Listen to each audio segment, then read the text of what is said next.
എവിടെ പോകാമെന്ന് വിചാരിച്ചാൽ അന്ന് നശിച്ച മഴയായിരിക്കും. ആകെ കൂടെ കിട്ടുന്ന ഒരു വീക്കെൻഡാണ്. മിക്ക വീക്കെൻഡിലും നമ്മൾ എവിടെയെങ്കിലും പോകാൻ ശ്രമിക്കാറുണ്ട്. അപ്പോൾ ഇന്ന് നമ്മൾ പോകുന്ന ഒരു മൂവി കാണാനാണ്. അതിനുള്ള തയ്യാറെടുപ്പിലാണ് ഞാൻ. എന്തായാലും ഒരു വഴിക്ക് പോവുകയല്ലേ, അപ്പോൾ ഒന്ന് ഒരുങ്ങിയേക്കാം. ഈ ക്ലിപ്പ് എങ്ങനെയുണ്ട് ഗൈസ്, കൊള്ളാമോ? നമ്മുടെ ഷോപ്പിൽ ഇപ്പോൾ ട്രെൻഡിങ്ങിൽ പൊയ്ക്കൊണ്ടിരിക്കുന്ന കുറച്ച് സെലക്റ്റീവായിട്ടുള്ള ഫാൻസി ഐറ്റംസ് ഉണ്ട്.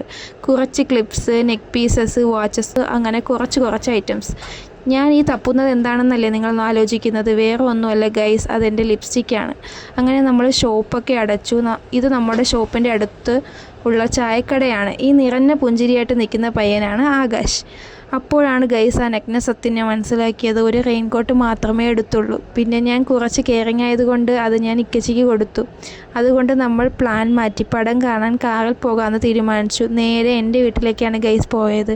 ഇതാണ് ഗൈസ് എൻ്റെ വീട്. നമ്മൾ കാർ എൻ്റെ വീട്ടിലാണ് ഇടുന്നത്. ഇക്കച്ചിയുടെ വീട്ടിൽ കുറച്ച് സ്ഥലക്കുറവുള്ളത് കൊണ്ടാണ് വണ്ടി നമ്മുടെ വീട്ടിലിട്ടേക്കുന്നത്. വണ്ടിയുടെ സൗണ്ട് കേട്ടത് ഉമ്മ വെളിയിൽ വന്നു. നമ്മൾ അധികം വീട്ടിൽ നിന്ന് കറങ്ങാതെ പെട്ടെന്ന് വണ്ടിയെടുത്ത് വീട്ടിൽ നിന്ന് ഇറങ്ങി. ഉമ്മച്ചിക്ക് ടാറ്റയും കൊടുത്ത് ഞാൻ വേഗം വണ്ടിയിൽ കയറി. നമ്മൾ നേരെ പോയത് പമ്പിലേക്കാണ്. അവിടെ നിന്ന് പെട്രോളും അടിച്ച് അവിടെ നിന്ന് നേരെ നമ്മൾ ഗംഗയിലേക്ക് പോവുകയാണ്. എന്തൊരു മഴ! നമ്മൾ കാറെടുത്തത് എന്തുകൊണ്ട് നല്ലൊരു തീരുമാനമായിരുന്നു. അങ്ങനെ നമ്മൾ ആറ്റിങ്ങലിലെത്തി. ഫുഡ് കഴിക്കാതെ ഇറങ്ങിയത് കൊണ്ട് തന്നെ ഭയങ്കര വിശപ്പായിരുന്നു. നമ്മൾ കുറച്ചധികം സ്നാക്സ് വാങ്ങിച്ചു. ഈ സ്നാക്സ് അകത്ത് കൊണ്ടുപോകാനുള്ള ഒരു തന്ത്രമായിരുന്നു ഈ ബാഗ്. അങ്ങനെ പടം തുടങ്ങി ഗൈസ്. ഏകദേശം 2.5 മണിക്കൂർ കൂടുതലുണ്ടായിരുന്നു.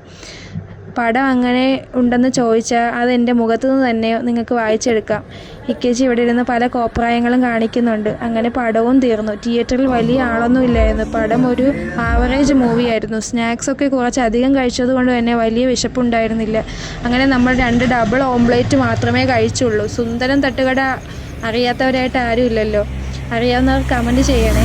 അങ്ങനെ നമ്മൾ തിരിച്ച് വീട്ടിലേക്ക്. അടുത്തൊരു വീക്കെൻഡ് വീഡിയോ ആയിട്ട് വരുന്നത് വരെ ബൈ ബൈ.